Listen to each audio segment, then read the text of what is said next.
Hey guys, Gatsu here bringing you another original English light novel review. This video is all about Reincarnated As A Familiar, Volume 1. I want to say a big thank you to D.S. Craig for sending this my way. Thank you very much. So, before I get into the story and everything, as always, I will go over the physical copy. Now, this is what I think is a really nice looking physical copy. Really nice cover. It's got a nice, glossy finish. Quite a minimalistic spine, but it looks nice. Obviously, got the volume number there, and cool little, again, minimalistic background, but it is important to the series, and so, it makes sense when you see that, and after you've read it, you're like, oh yeah, that's pretty cool. So yeah, and it feels nice as well. It is quite thin and quite a short book. It's about 150 pages, so quite short for a light novel, but yeah, I think it feels really nice. It's not too heavy. It's quite sturdy. So it's good. And then moving on, you've got the contents page. I will say I didn't like that the chapters weren't numbered. That was one thing that I didn't really like personally. But I'm a big fan of numbers. I'm weird like that. So I like everything to be numbered. There's some really nice interior artwork as well of the two main characters, Astria and Lesty. There's one there. And I'll show another one as well.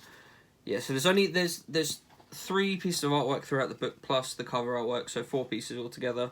But yeah, pretty cool release. Really, yeah, it's just nice. It's nice to have on the shelf. It looks nice. So yeah, moving on to the story itself. So it's about a woman called we don't actually know her name, and it starts with a prologue chapter about her life. She's a teacher in her early to mid-20s, and it kind of, you get a day in her life where she's a bit kind of unfocused, wondering what to do with herself. She's a primary school teacher, and then she gets killed, basically, and isekai'd, and wakes up as a cat in the middle of a summoning circle in front of this red-headed girl named Lesty. So Lesty has created a summoning circle to summon a familiar, and hence Reincarnated as a Familiar. And so the cat comes to be named Astria, because she's an astral cat, which is what we then know the main character as. And yeah, firstly I want to say I really like the concept of familiars and summoning in this book. I think they're really interesting. They're basically, familiars are a sign that a mage is powerful, essentially. That if they have a familiar, the familiar can, they can share power with the familiar and whatnot, and therefore, make them seem stronger and whatever. And that also adds to the fact that Lesty is not supposed to have a familiar. So she is in a magic school. I believe it's called the Aldranian Academy, or Magic Academy, or something like that. I can't remember what the actual name is, but basically she's at a magic school, and she is a second year. And she's the bottom of her class, so she's not supposed to have a familiar. You're only supposed to, only the highest of the last years, the fourth years, I think, are supposed to get familiars. And so she should rightly be kicked out of the school, and this all happens in the book and whatnot. I will say that this magic school reminded me a lot of Hogwarts, and at the beginning of the story it reminded me a lot of Harry Potter. And for me, that is a bad thing, because I don't like Harry Potter. Now, I know that might be controversial, but who cares? I don't like Harry Potter. I find it really boring. And so my initial impression of this wasn't great, to be honest. I really enjoyed the prologue chapter. I thought it was a nice little slice of life thing to get you introduced to the character, to the main character, and then, go further into the story. But as soon as we're introduced to Lesty and the magic school, I was a little bit turned off. So Lesty is a noble of one of these smaller noble families, and you find through her motivations and that her parents have died, and she's going to be married off and whatnot. There's a lot of classism, class system stuff, a lot of interesting stuff, actually. So this was one of the more interesting aspects, to do with the relationships between the kingdoms and how that affects how students of the academy act, because what they do can reflect on their kingdom and reflect on their relationships between other kingdoms and whatnot, which that part was really interesting. But basically, yeah, so Lesty is this underdog who, you know, she's going to be married off, and she wants to get powerful to fight the system. Essentially, is what you find out. But initially, Leslie is just this small, weak, annoying girl with a big bravado, where she's really overconfident and will put herself out there but can never back it up. And to me, I just found that to be really annoying, where, you know, you should really feel bad for her, but she's the one putting herself in these positions where she's like, oh yeah, look at me, I'm so great.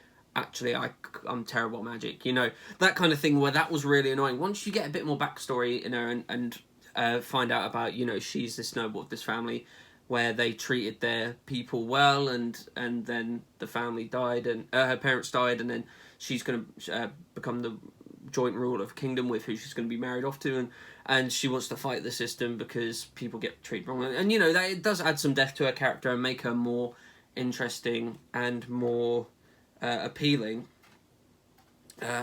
Here's a nice little, let me show that off, the artwork of her summoning Astria there. But yeah, overall I did find Leslie to be quite annoying. I didn't find her to be that likeable of a character, which, as she's one of the two main leads, didn't bear too well for the whole series. So for the book in general, I did like Astria, and I have to say some of my favourite chapters actually were Astria interacting with other people. So for example, Astria, it's found that Astria is supposed to be this really powerful astral cat, basically, but she doesn't know how to use magic. She hasn't unlocked her actual potential and whatever. And so one of the instructors takes Astria to meet his own familiar, who is a giant dragon that lives under the school. Slight spoiler there. But the kind of chapter or two chapters where they were training together, and they're kind of back and forth and learning more about familiars and the magic system as well, was really entertaining and interesting and fun. And that was probably my favourite part of the book as a whole. Now, I know I am being kind of negative about this. I do want to say I definitely don't hate it. I did enjoy it. I do just think it wasn't necessarily for me. You know, there's a lot of, the whole magic school thing can be very hit or miss for me. The character of Leslie I can't really relate to. Maybe that's because I'm, you know, a guy and she's a little girl, maybe. I don't know, but I couldn't really relate to her much or sympathise with her much, just because of the positions that she puts herself in and the way that she acts in these positions, and also the way that she kind of takes advantage of Lani, another important character who is kind of like an older sister figure to Leslie. And obviously she does grow throughout the book, and I imagine she will grow in future volumes and whatever. But by the end of the book, the last kind of couple of pages of the last chapter does seem like she kind of regresses a little bit back into that false bravado thing, which I did find quite irritating.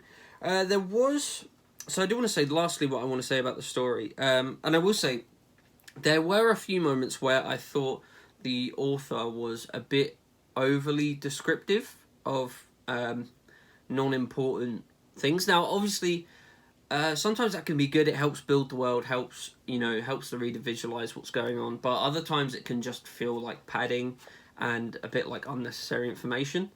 I will say there is, towards the climax, I don't want to spoil it too much, but something really kind of cool happens, and I did have a good time with that. There was quite a lot of action in the last couple of chapters, which was injected a bit of much needed excitement into the book that wasn't really there beforehand. It is quite I don't want to say slice of life, because obviously it's in its magic world and whatever, but it's quite kind of focused on the day-to-day stuff rather than the kind of big adventure kind of stuff you'd expect from maybe like a magic fantasy kind of book. So yeah, the events in the last few chapters kind of add a bit more energy and excitement into the book, and kind of give them almost a goal moving forward, which I definitely think was good. But overall, yeah, I definitely didn't hate it. I don't want to say I hate it. I do think it is a good, well-written book, but it wasn't necessarily for me. I ended up giving this a 3 out of 5 on Goodreads. As I said, I enjoyed it. I just didn't love it. I didn't hate it. I had my issues with it, but also there were aspects that I did really enjoy as well. So, yeah, that's Reincarnated as a Familiar, Volume 1. I believe Volume 2 is out now as well, maybe even Volume 3. So, however many volumes are out, they'll be linked in the description, especially Volume 1. Thank you again to DS Craig for sending this my way to review. And yeah, if you liked the video, leave a like, subscribe if you want to see more content like this. And let me know if you think Reincarnated as a Familiar would be for you, if you like Magic School kind of series and stuff like that. And yeah, thank you for watching, and I'll see you next time.